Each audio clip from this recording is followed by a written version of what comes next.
que nous sommes partis de chez nous aujourd'hui. Amen. Amen. S'il nous donnait les voitures resteront. S'il nous donnait la richesse de ce monde, elle restera. Mais ça, nous partirons avec. Amen. Amen. Rappelez-vous, quand Israël est sorti de l'Égypte, ce qu'ils ont emporté. Ils ont tout emporté. Ils sont sortis très riches. Amen. C'est ça notre richesse. Nous allons lire notre passage, Apocalypse chapitre 4.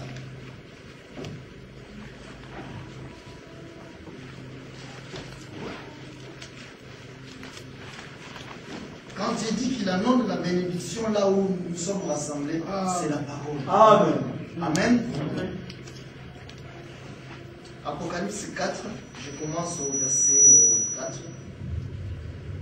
Le dimanche passé, le Seigneur nous a conduits d'une manière que nous n'avions lu pratiquement qu'un seul passage. Amen. Cela arrive. La complémentarité a fait que le pasteur est passé derrière donner des passages pour certains. Amen. Donc il peut arriver que nous venons comme ça, nous ne prenions pas ces livres. Parce que ça, ce n'est pas seulement le passage obligé pour nous. Amen. Parce que nous savons que la nature aussi, c'est notre Bible. Elle est même venue avant celle-ci. Donc nous pouvons venir ici et parler. C'est pourquoi nous devons être des lecteurs de la Bible pour être dans le même diapason. Amen. Mais je crois que le Seigneur nous conduise de sorte à ce que aujourd'hui nous lisons quand même. Amen. Apocalypse 4, au verset 4. Non, je vais commencer au premier. Après cela, je regardais et voici une porte était ouverte dans le ciel. La première voix que j'avais entendue, comme le son d'une trompette, et qui me parlait, dit, monte ici, et je te ferai voir ce qui doit arriver dans la suite. Aussitôt, je fus saisi par l'Esprit, et voici, il y avait un trône dans le ciel, et sur ce trône, quelqu'un était assis. Celui qui était assis avait l'aspect d'une pierre de jaspe et de sardoine. Et le trône était environné d'un arc-en-ciel semblable à de l'émeraude. Autour du trône, je vis 24 trônes. Et sur ces trônes, 24 vieillards assis, revêtus de vêtements blancs. Et sur leurs têtes, des couronnes d'or. Du trône sortent des éclairs, des voix et des coups de tonnerre. Devant le trône brûlent 7 lampes ardentes qui sont les 7 esprits de Dieu. Il y avait encore devant le trône comme une mer de verre, semblable à du cristal. Au milieu du trône et autour du trône, il y a 4 êtres vivants remplis d'yeux devant et derrière. Le premier être vivant est semblable à un lion. Le deuxième être vivant est semblable à un veau. Le troisième être vivant a la tête, a la face d'un homme. Et le quatrième être vivant est semblable à un aigle qui vole.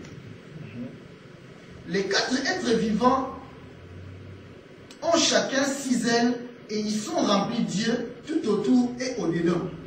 Ils ne cessent de dire jour et nuit, Saint, Saint, Saint est le Seigneur, Dieu, le Tout-Puissant, qui était, qui est et qui vient.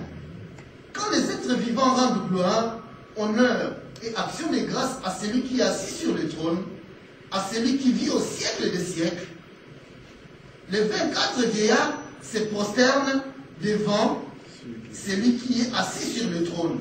Celui qui est assis sur le trône, ils adorent celui qui vit au siècle des siècles.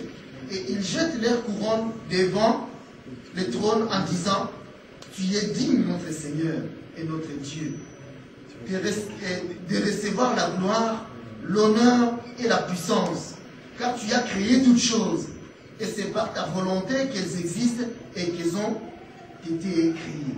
Amen. Amen. Nous pouvons nous asseoir. Donc, nous parlons de la divinité de Jésus. Comme nous avions dit au départ, qu'au milieu des chrétiens, des questions se posent, des foi diverses. Certains disent que Jésus est le Fils de Dieu tout court. D'autres disent que c'est un esprit qui était un ange, que Dieu a envoyé accomplir une mission sur la terre. Et d'autres aussi diront qu'il est Dieu. Amen. C'est pourquoi Dieu nous a conduits à parler justement de la divinité de Jésus. Comme lui-même avait dit aux apôtres, et vous, qui dites-vous que je suis? Parce qu'il savait qu'on parlait de lui différemment. Allez, vous voulez être sûr que ce que l'épouse dit, parce que l'épouse doit dire la vérité. Amen. Au milieu de toutes ces déclarations. C'est pourquoi alors, nous sommes partis du jardin d'Éden, des commencements. Amen. Ah, quand l'homme a péché, c'est là où nous avons vu Dieu venir prophétiser. Et toi l'homme, la terre est maudite à cause de ce que tu as fait. Toi la femme, tes désirs se porteront vers ton mari. Par contre, toi le serpent, je donnerai un jour la semence à la femme. Amen. C'est-à-dire, tu as vaincu Adam, c'est bien. Mais maintenant, moi, je donnerai à la femme, pas à Adam. Moi, je donnerai à cette femme la semence. Parce que la femme n'a pas de semence, elle doit en recevoir pour donner. Donc, je donnerai à la femme un jour la semence et t'écrasera, sa descendance t'écrasera la tête. Par la suite, nous avons vu le prophète Esaïe venir porter une précision. C'est-à-dire que la vierge qui recevra la semence, la femme qui recevra la semence, ce sera une vierge. Pour démontrer que ce ne sera pas la semence d'Adam. Parce qu'Adam avait péché. Amen. C'est alors que nous voyons l'esprit. Cet esprit-là qui est venu dire à la femme, à l'homme et au serpent, l'esprit venir ouvrir maintenant la vierge, la mettre enceinte. Amen. C'est ça le langage humain. C'est-à-dire, ce n'est pas Adam qui est venu, ni Joseph. Mais cet esprit-là est venu mettre Marie enceinte. Vous voyez ça? Pour que nous soyons vraiment sûrs que ce n'est pas la semence d'Adam. Et surtout pas de Joseph. Amen. Amen. Amen. Mais pourquoi c'est là? Parce qu'Adam avait perdu la vie éternelle. Et qu'il fallait que, selon la loi de Dieu, la loi des talions, et il pourrait être imprudent. Donc l'homme avait la dette de la vie éternelle. C'est pourquoi Dieu est venu lui donner, Dieu est venu lui-même donc payer cette dette-là. C'est-à-dire, cet enfant-là, qui naîtra, avait la vie éternelle pour venir payer la dette. C'est pourquoi nous le verrons maintenant venir donner cette vie-là. Or, nous savons que la vie d'un être se trouve dans son sang. C'est pourquoi il avait été percé des cinq plaies. Amen. Nous passons. Mais si le docteur était là, lui, il vous expliquera les 5 plaies. Pourquoi de ces 5 plaies. Amen. Il vous expliquera aussi le pourquoi de la couronne. Parce que les 5 plaies étaient dans les corps. Amen. Mais la couronne est sur la tête. Amen. Amen. Mais ce n'est pas notre sujet, nous passons. Alors, cet enfant nous a donné maintenant la vie au travers de son sang. Il a payé la dette. C'est pourquoi nous sommes libres. Vous voyez? Alors, cet enfant maintenant s'appelle Jésus. C'est pourquoi il est important que nous connaissions alors cet enfant-là, qui a vécu sur la terre avec la vie éternelle. Différemment de tous les humains sur la terre. Déjà, quand nous disons que la mort de Jésus nous sauve, nous avons dit que, parce que l'enseignement a commencé il y a 3 semaines maintenant, nous avons abordé, le Seigneur nous a ouvert beaucoup de portes que nous avions effleurées. Parce que les autres ministères, quand ils viendront, ils nous feront rentrer et marcher dans ces appartements-là et sortir. Amen. C'est comme ça que Dieu fait les choses. Donc, nous avons compris que Dieu nous a conduit justement à parler de cet enfant-là, Jésus, qui il est, pour que nous confessions la même chose, pour que nous recevions la connaissance de lui, cet enfant-là. Pourquoi? Parce que l'Écriture dit que la vie éternelle, c'est connaître cet enfant-là. Si vous connaissez cet enfant-là, et son Père qui l'a envoyé, vous vivez. Amen. C'est ça la vie éternelle.